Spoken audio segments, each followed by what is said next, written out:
Welcome back students, welcome to the video series of Vivekanand Public School.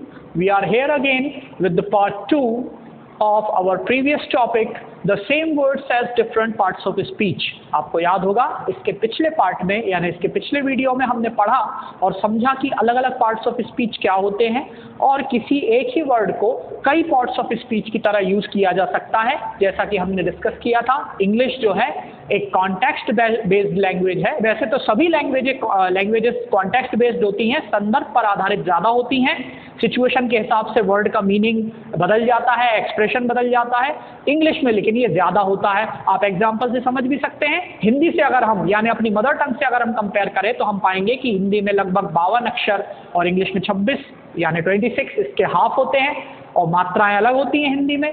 तो English में context based होने की ज़्यादा पॉसिबिलिटी होती है। इसके कई एग्जाम्पल्स हमें देखने को मिलते हैं।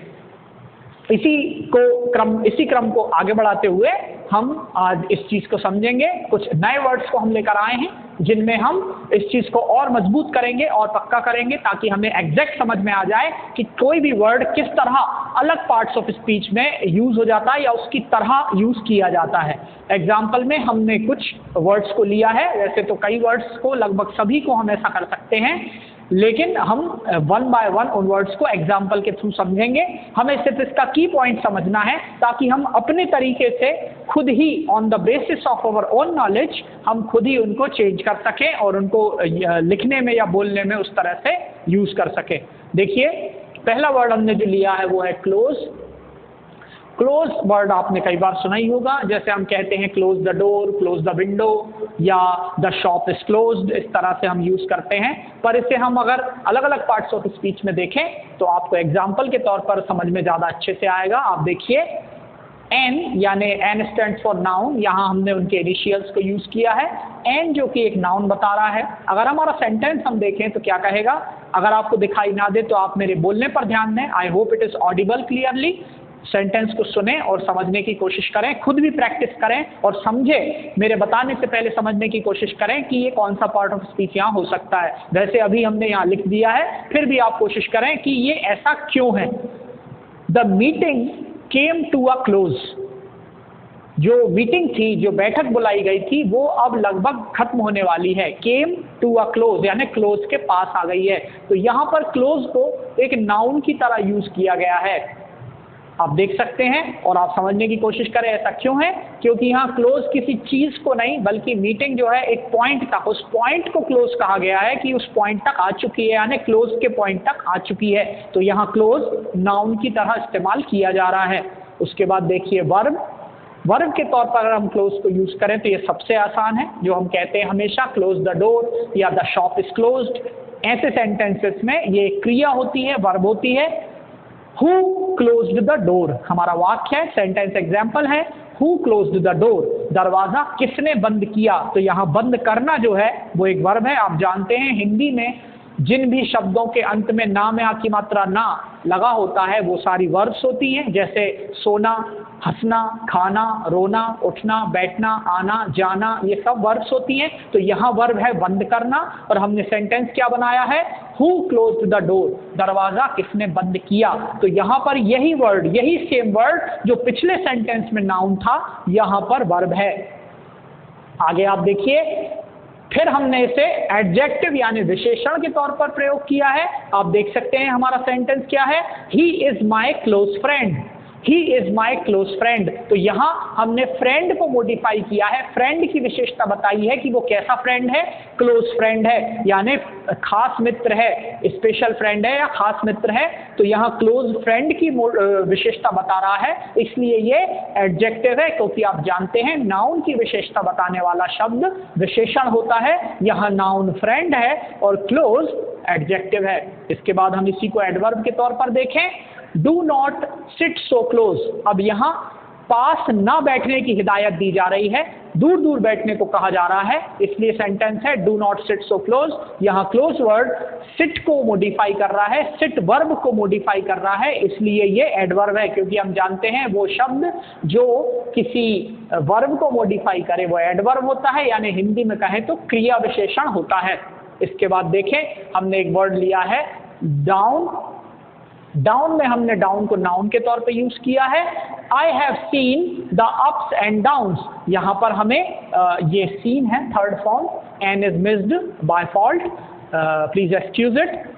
आई have seen the ups and downs, मतलब मैंने अप्स एंड डाउन्स देखे हैं लाइफ के। तो यहाँ पर अप्स एंड डाउन्स में डाउन क्या है, नाउन के तौर पर यूज किया है। अप्स यानी चढ़ाव और डाउन्स यानी उतार, यानी मैंने जीवन के उतार चढ़ाव देखे हैं। तो उतार और चढ़ाव को एक पॉइंट बनाया गया है, यानी नाउन की तरह इस्तेमाल किया गया है, इसलिए ये अप्स एंड डाउन से यहाँ पर डाउन नाउन है। इसके बाद आप देखें वर्ब के तौर पर, अगर हम सेंटेंस को देखें, ही डाउन्ड द एनिमी, उसने एनिमी को हरा दिया या नीचा कर दिया या डिफीट कर दिया। तो यहाँ डाउन को हमने वर्ब के तौर पे, क्रिया के तौर पे इस्तेमाल किया है, इसलिए दिस इज वर्ब, मीन्स ये वर्ब के पार्ट्स ऑफ स्पीच के जैसा यूज किया गया है। अगले सेंटेंस में देखें, हमने कुछ और बिल्कुल डिफरेंट चीज ली है, विच इज प्रीपोजिशन, जिसको हम यूज कब करते हैं, जब हम किसी एक वस्तु का दूसरे वस्तु से संबंध बताते हैं तो वो प्रीपोजिशन होता है। आप जानते हैं, जैसे हम सेंटेंस कहें the book is on the table, तो ऑन जो है बुक और टेबल का कनेक्शन बता रहा है, इसलिए वो क्या कहलाएगा,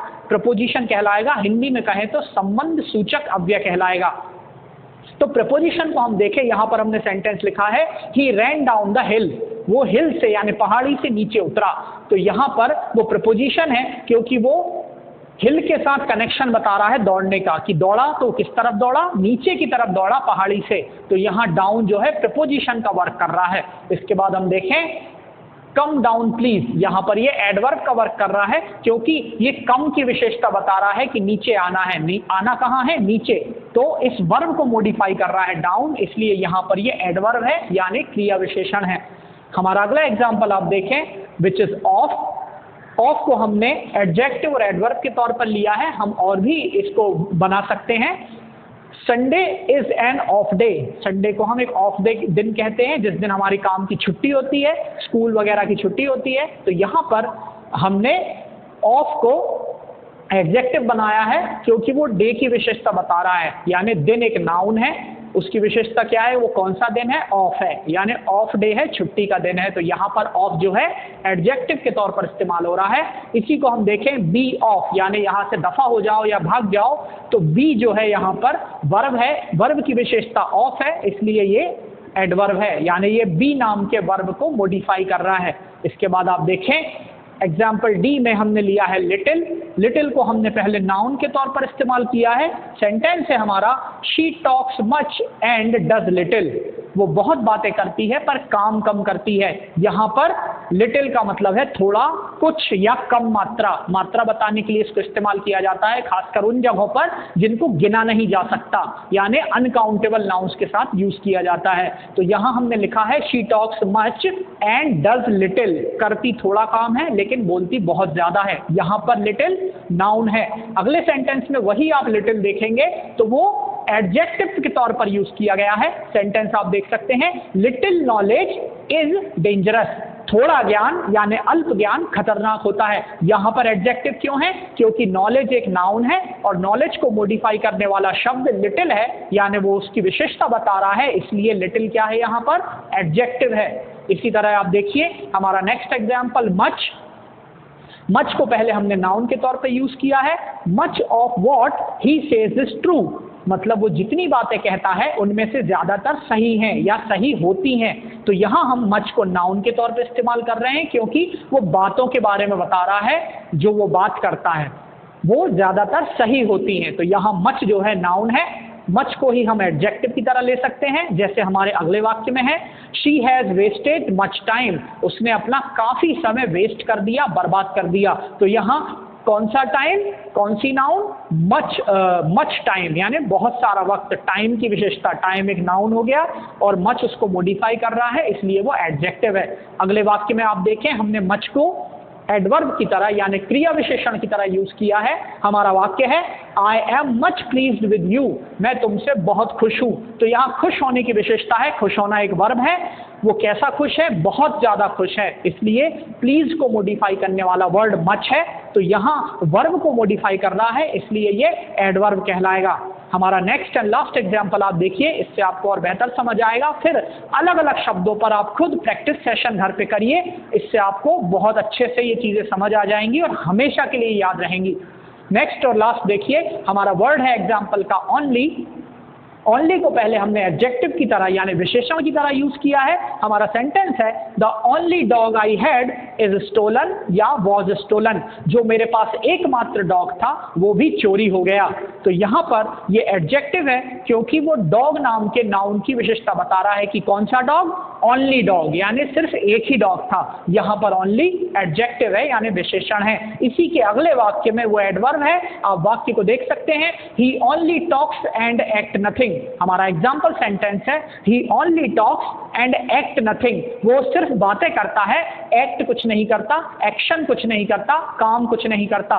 तो यहाँ पर ओनली को हमने टॉक की विशेषता बताई है कि वो बात कैसी करता है, सिर्फ बात करता है, काम नहीं करता। तो यहाँ पर ओनली जो है क्रिया विशेषण की तरह यानी एडवर्ब की तरह यूज हो रहा है। अगले वाक्य में हमने इसे कंजंक्शन की तरह यूज किया है। एक जगह हमने प्रपोजिशन के थ्रू डाउन को समझा था, इसलिए हमने एक जगह कंजंक्शन लिया है। कंजंक्शन आप जानते हैं क्या होता है, दो अलग अलग वाक्यों को जोड़कर एक बनाने के लिए जिन शब्दों का हम प्रयोग करते हैं उन्हें कंजंक्शन कहते हैं। हिंदी में इन्हें समुच्च बोधक अव्यय कहा जाता है। कंजंक्शन का हमने वाक्य देखिए क्या लिया है example, do what you like only keep silence.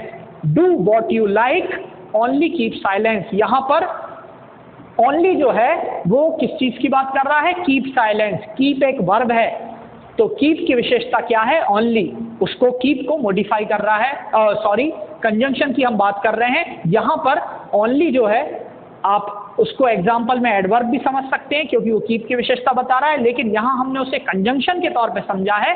तो यहाँ पर दो अलग अलग जो वाक्य हैं, do what you like and keep silence, दो अलग अलग वाक्य हैं, उन्हें हमने जोड़ दिया है ओनली से, इसलिए वो एक वाक्य बन गया है।